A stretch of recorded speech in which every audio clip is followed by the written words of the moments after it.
How's it going today, guys? Trucks and Water here, and this video is going to be kind of a requested video. A lot of you all been DMing me, asking me, how do I find such a clean K1500 like yours? Like, how do I find something like this? I'm 16, 17, 18 years old, or even a little bit older. Want to find a truck like this, you know. Where do I find it? Well, I want to start out first of all, guys, that I got very lucky with this truck. My dad's buddy bought it. It's been grandpa owned its whole life. Had two, basically a grandfather bought it from the Chevy dealership out in Georgia, and then my dad's buddy bought it, and he's basically like a grandpa. He takes care of everything. I have a receipt record this thick of just receipts and maintenance and all that stuff, even before I got my receipt record with this truck. This truck has never ever been babied, never been taken off-road or anything like that. So I got like that rare, you say, garage find or barn find, really taken care of. But there's some tips and tricks I've learned over the years owning this truck that will tell you how clean of a truck this is and what kind of life it has. So let's get right into this video. To start off with, so what we're going to start with is the back of the truck. So say you find a truck on Craigslist or on a dealership or at the side of the road that's one of these are like for sale. Mine's a 1996 with a 350 Vortec V8 in it. What I would first do is come straight to the bed. What you want to look for is if the bed support rails like these right here, if they look like they're in very good condition, that's a good sign this truck has A, never been up north, and B, it's been taken care of. Up underneath here, where the fender is, and there's a lip, you can feel it. See, I've got dirt in mine. You can feel it. There's a lip right here. A lot of times, especially if the truck's been like off-roaded or mudded or anything, or it's been up north, there's gonna be stuff trapped up in there, and that will cause rust. What will happen is it'll start rusting through and bubbling up right around here, and it'll start rusting this part of the bed out.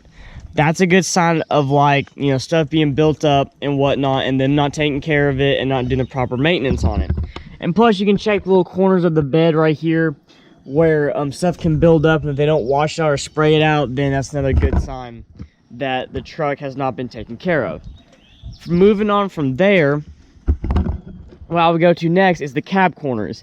These cab corners on these trucks are notorious for rotting out, especially the extended cabs like mine. That's a big indicator if this truck has been A, up north, or B, beaten on and mudded. So if you climb up underneath here, guys, I would get on the ground, but it's wet, so I'm not going to. Climb underneath here. I think I can show you on the GoPro. Climb up underneath here, and you can see it. The cab corners are right here. What happens is dirt, like the bed, dirt and mud and all that stuff, and salt and grime will get trapped up underneath there, and it'll start rotting from the inside out. And if they don't clean it right and they don't maintain it properly, you'll get the rotting effect on these trucks. You can also knock on it, and you can tell if it's been rotting out or not. Like, see, you can hear the metal on this one.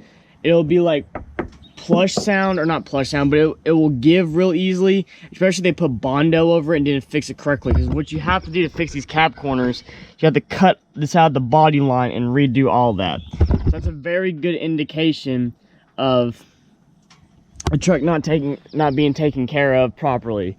Another big indication is, like on my truck, it is slanted a little bit towards the rear because of the lift and the leveling on the front. But if you have a bone stock truck, I'm talking bone stock, never been touched maintenance wise, if the back end is sagging more than the front, because on these trucks the fronts are raked lower, so it's like this. Instead of, if it's doing something like even leveled out or flat line like that, and it's a bone stock truck with nothing done to the suspension, you know this thing has hauled very heavy trailers and it has had very heavy stuff in the bed. That's a big sign of them not taking care of the truck. Before the 90s were the time where trucks became more personal vehicles and daily transportation rather than rough and tough workhorses like they did previously. That being said, though, some people didn't take it that way, and they just threw stuff in the bed, overweighted the truck, and it's been caused the leaf springs to sag. So you had that, like, it'll be raked like this.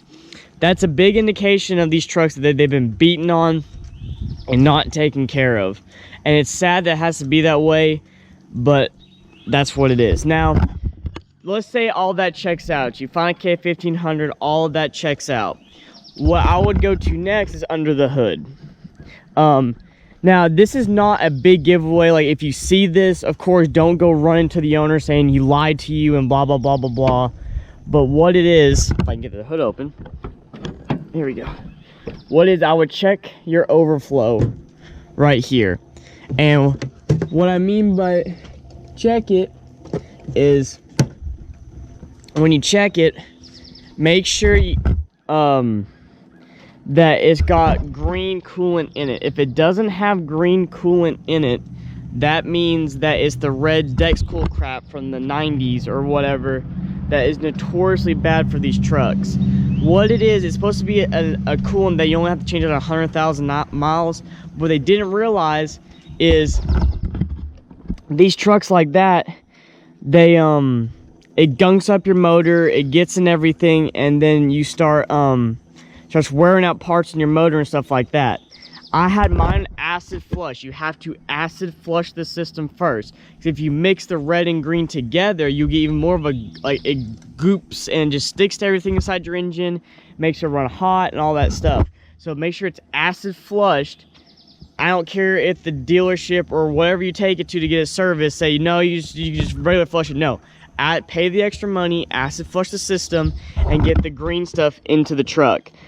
Again, that's not the end of the world if it's got the red stuff in it, but you just want to make sure that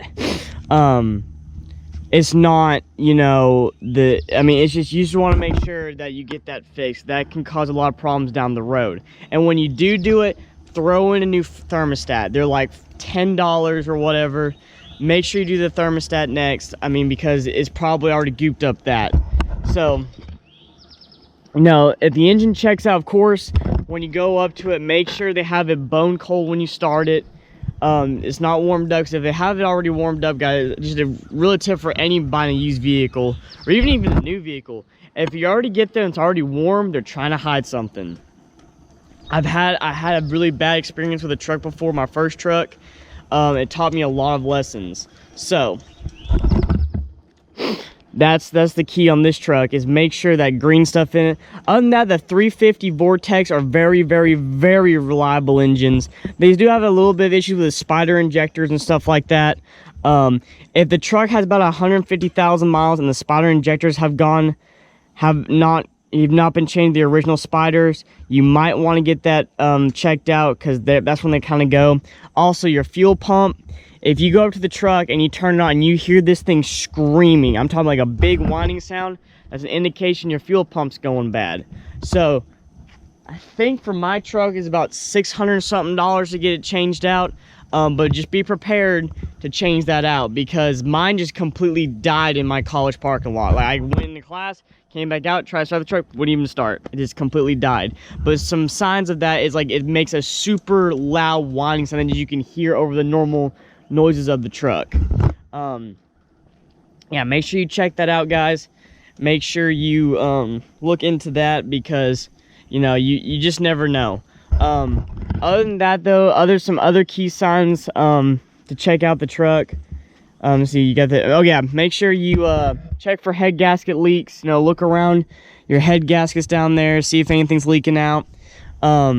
These trucks are not notorious for head gasket leaks, but they do have some issues, and especially the earlier years, kind of just kind of check it out. Of course, if you start the truck and it's not a cold day, like autumn day or winter or even early spring day, and it starts puffing white smoke out the exhaust and whatnot, you know, that's an indication it's drinking some coolant. And make sure you pull your dipstick, check the oil. If it's a milky oil, you got coolant in your oil. You know, just do your basic stuff on this truck. And if you're looking at a Z71 off-road package, and